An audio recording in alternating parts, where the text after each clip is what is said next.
لو انحصر الأمر في 3 أو 4 قنوات من ذوي القربى لهان الأمر، ولهان أمر تتبع كل ما يذاع عن سوريا وعلى سوريا لتحليله وتبنيده.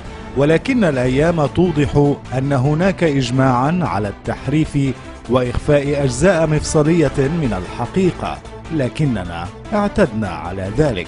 فبعد فبركة قناة العربية بحالة الطقس وتحويلها إلى شفرات ورموز، جاء دور قناة الجزيرة الرياضية.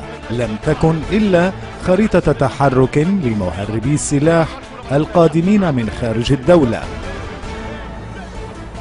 فهنا نشاهد المرحلة الأولى من تحميل السلاح من لبنان، ليعبر بعدها مدينة حمص،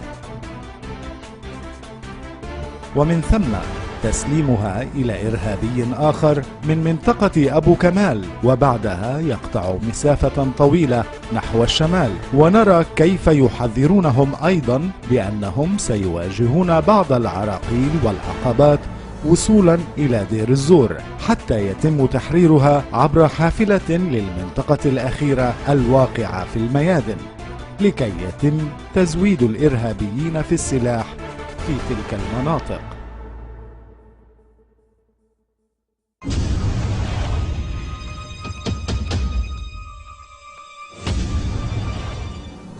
تزعم قناة ABC الأمريكية بأنها أجرت لقاء مع السيد الرئيس بشار الأسد، ولكن الحقيقة لها قول